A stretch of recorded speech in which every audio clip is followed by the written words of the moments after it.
Hello and welcome to the 10th Annual BusinessGreen Leaders Awards. I'm delighted to be with you here this afternoon, although in fairness I'm delighted to be anywhere that is not a cramped desk in a South London bedroom.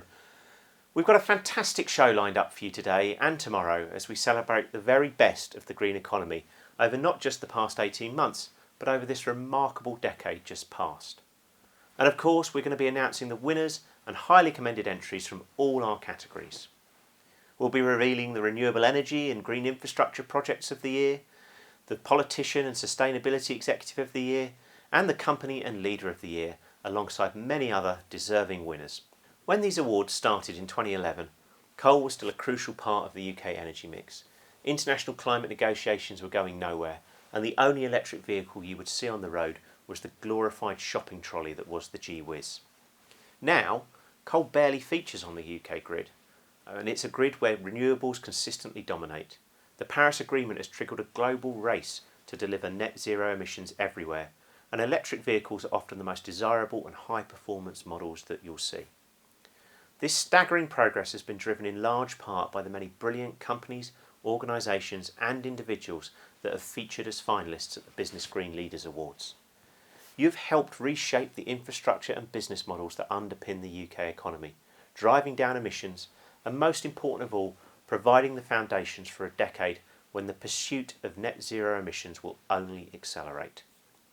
Now, as you know, these awards were meant to take place this summer, providing what would have been a glorious opportunity to celebrate a truly stellar decade for the UK's green economy in the run-up to the crucial COP26 climate summit in Glasgow. We would have brought together over 600 of the UK's top green business leaders to showcase the sector's many achievements and issue a rallying call ahead of a new decade of climate action. And then the small matter of the worst health and economic crisis any of us have ever experienced intervened. There is no point pretending otherwise. It has been a challenging and at times deeply upsetting time, and it is increasingly clear that the pandemic and its economic fallout is a long way from over. The COP26 summit has been postponed, many businesses' green plans have been disrupted, and a recession looms. Like every community, the green community has tragically lost some of its members and has been hit by an unprecedented wave of trauma and grief. These are uniquely difficult times. And yet, if any sector knows about the resilience and resourcefulness that is required in the face of era-defining challenges, it is the green economy.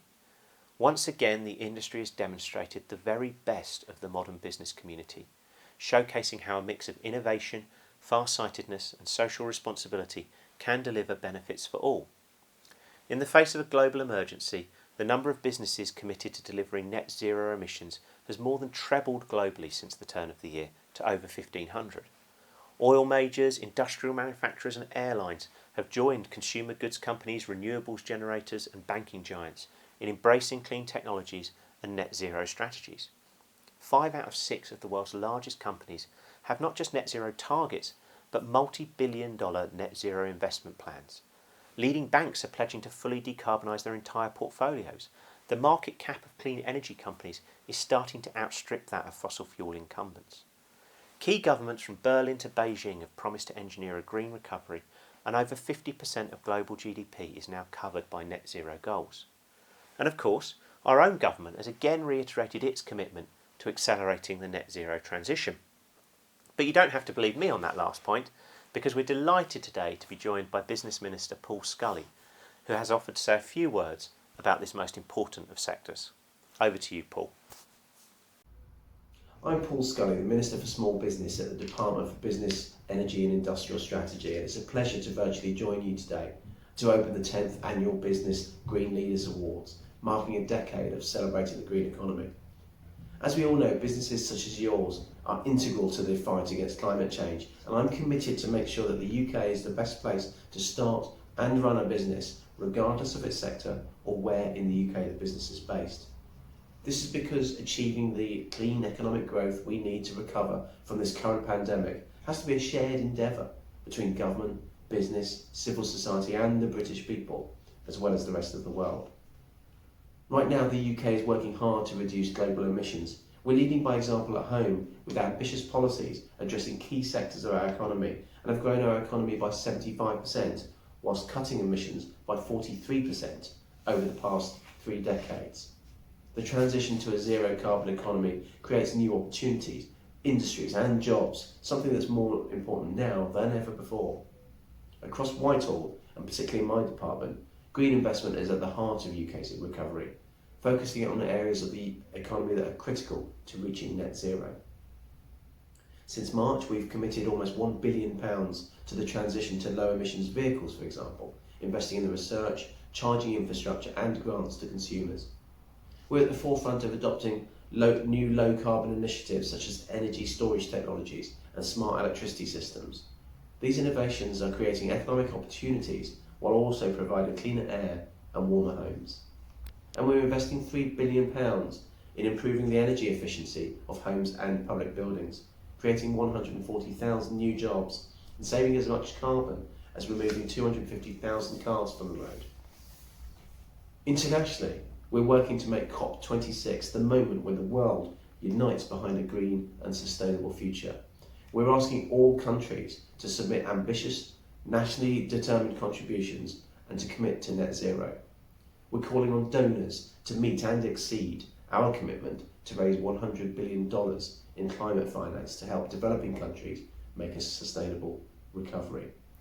And we've also launched the Race to Zero, the largest ever alliance of businesses and corporations committed to reaching net zero by 2050 at the latest. Though this pandemic has wreaked terrible damage across the world, I believe that a green recovery can lay the foundations of a clean and prosperous future. A sincere congratulations and best of luck to all who have been shortlisted for these awards. I thank you all for your sterling work in tackling climate change and helping the UK reach our net zero target. Thank you to Paul for taking the time to join us and offering that update on the government's plans. As you all know, the world is changing faster than ever before, and the future is more uncertain than at any point in our lifetimes. The scale of the climate challenge remains daunting in the extreme and has been only amplified by the tragedy of the pandemic. But despite the huge disruption we have seen this year, it's clear that the long-term commitment to tackling the climate crisis and building a healthier, cleaner and more prosperous society has only strengthened. Again, it is thanks to Business Green's many readers and our finalists watching today that the progress has not just been maintained, but has actively accelerated in the face of these immense headwinds. And that is why it is right to once again celebrate and showcase your many achievements. We did that last month through the world's first Net Zero Festival, and we're doing it again this evening with the 10th Annual Business Green Leaders Awards. This year's awards may be a little different, but those who have attended previous Business Green Awards ceremonies will know I say the same thing every single time. It is in the nature of awards that not everyone can win, but every single company listed today, indeed every company working in the green economy, deserves immense credit. You are engaged in one of the most important undertakings in human history and should be immensely proud of that fact. Thank you for your continued support of Business Green, but more importantly, thank you for the vital and courageous work that you do. And now, it's time for the 10th Annual Business Green Leaders Awards. Good luck to everyone. Okay, let's kick off the Business Green Leaders Awards 2020 with the Consultancy of the Year Award. And in the running for this category are Anthesis Group, Equity, Longevity Partners, Simply Sustainable, Syzygy Consulting, and Verco. Starting off, we have the highly commended title, which goes to Equity. And the winner of the award is Verco.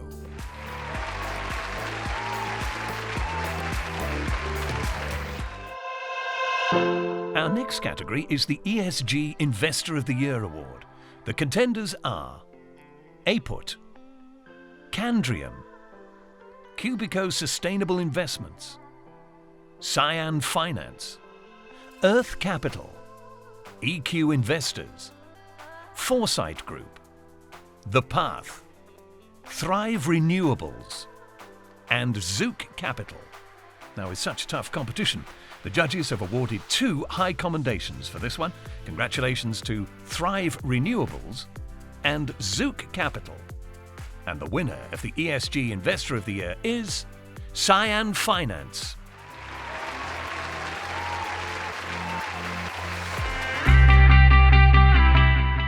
Next, we discover the winner of the Communications Agency of the Year. On the shortlist for this category are Barley Communications, Four Leaf, Galibia PR, Greenhouse, Hill and Knowlton Strategies, Madano, Maitland AMO Sustain, PLMR, and Seahorse Environmental Communications. Well, another high commendation to award here. Well done to Greenhouse. The winner of the Communications Agency of the Year is Seahorse Environmental Communications.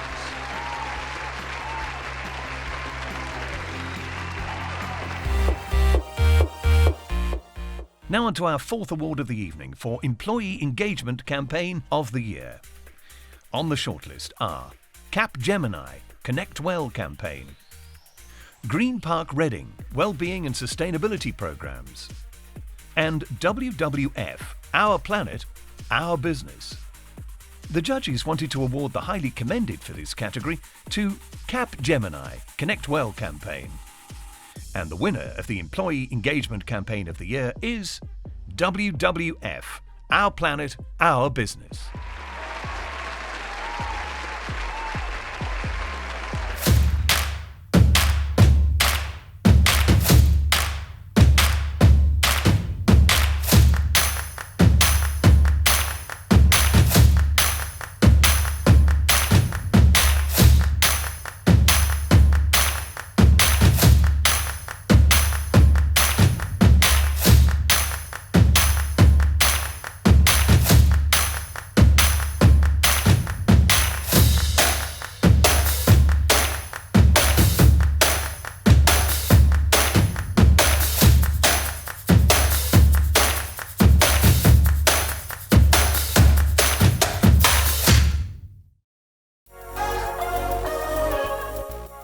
Our next category is the Marketing or Advertising Campaign of the Year Award. On the shortlist for this category are Breaking the Plastic Habit, Canary Wharf Group, Investing for a Smarter Future Campaign, Foresight Group, Landing the Moon Campaign, Orbital Marine Power, Leads by Example, Hubbub, EcoSurety, Leeds City Council and Zero Waste Leeds. Refill Times Chili's, Chili's Bottles, Starbucks 5p Cup Charge, Hubbub and Starbucks. And Summer Fashion for Every Occasion, Bernardo's and Barley Communications. Highly commended for Marketing or Advertising Campaign of the Year is Summer Fashion for Every Occasion, Bernardo's and Barley Communications. And now for the winner. It's congratulations to Refill Times Chili's, Chili's Bottles.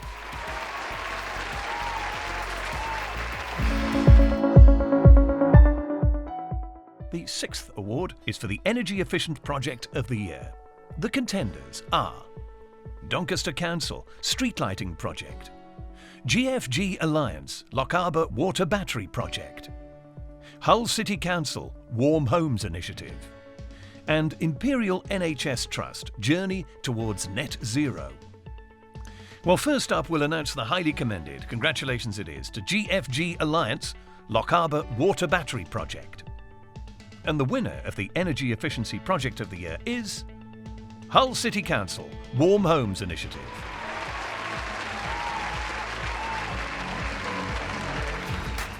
There's going to be some blooper reel at the end of it.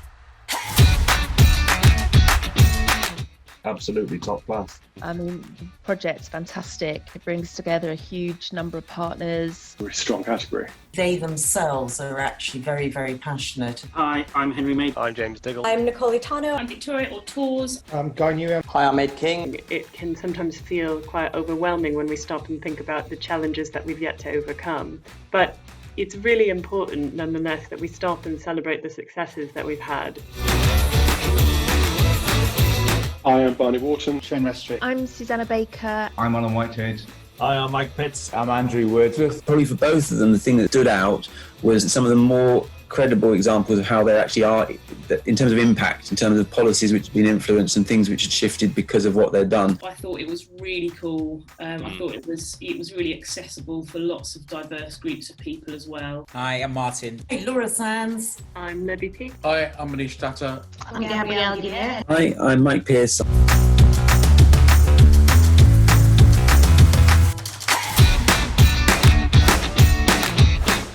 Oh, there it is. We're moving on to the Green Infrastructure Project of the Year. In the running, we have Kaluza's Smile H 2020 project, Orkney, Newhurst ERF Limited, Skafterson Wind Farm, Triple Point Heat Networks Investment Management, UK Power Networks, Powerful CB, and Vigil, Vehicle to Grid Intelligent Control. Another highly competitive category, this one, awarding 2 high commendations to Triple Point Heat Networks Investment Management and UK Power Networks Powerful CB.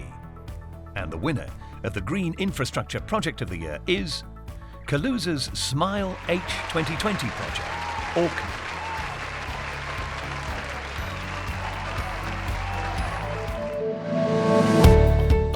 Next, the Circular Economy Project of the Year award. The contenders are Borough Market Circular Economy Programme, Delphis Eco Recycled Plastic Rating, Just Clear Commoditising the Waste Stream, Lysical Corp Lithium-Ion Battery Resource Recovery, Little Freddy Food Pouch Recycling Scheme, Natusan Sustainable Cat Litter, NatWest Group and Go Green DIY SOS events, Neighbourly Donation Platform, and Target Closing the Loop Initiative. Well, our highly commended for this category is Lysical Corp Lithium-Ion Battery Resource Recovery. And now on to our winner. It's well done to Target Closing the Loop Initiative.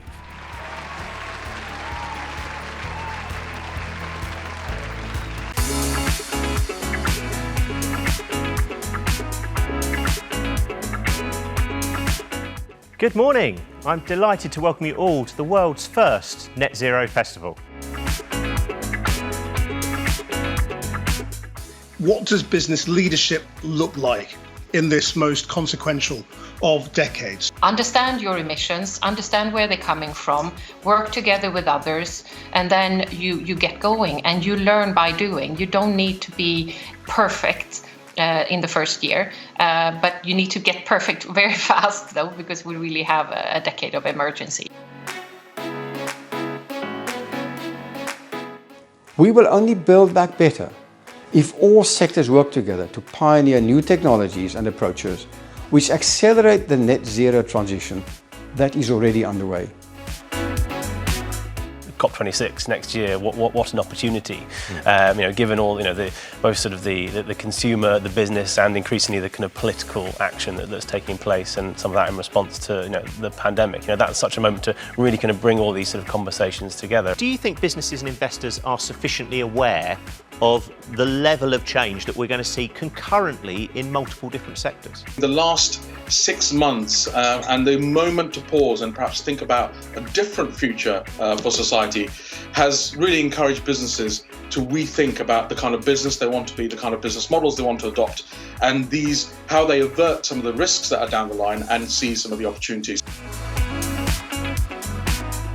Do you recognise the phases, and is it getting easier? The desire for change is definitely there. The understanding that we have to have change is definitely there.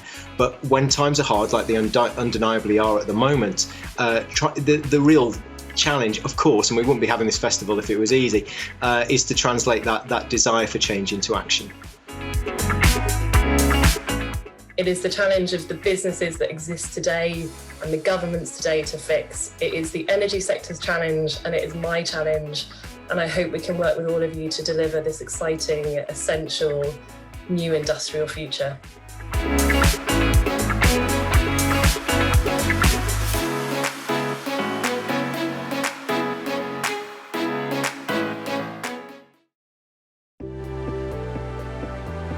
Next, we have the award for Renewable Energy Project of the Year. On the shortlist for this category are Active Network Management, UK Power Networks, Craigår Wind Farm, RES, East Anglia, ONE, 100% renewable electricity as standard, E.ON, Mesquite Wind Farm, Cubico Sustainable Investments, Northfleet School for Girls Solar Project, Salix Finance, Orbital O2 2MW, Orbital Marine Power, and Skafterson Wind Farm Foresight Group. Another 2 high commendations to award. Congratulations to Active Network Management, UK Power Networks, and Craigår Wind Farm, RES. The winner is Northfleet School for Girls Solar Project, Salix Finance.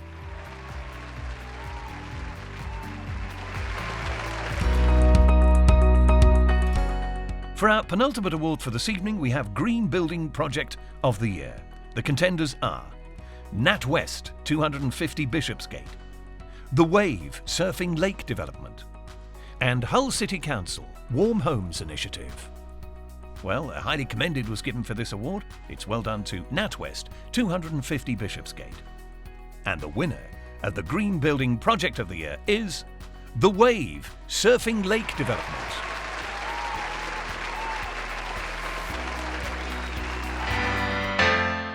And to close off day one of the Business Green Leaders Awards, we have Transport Project of the Year.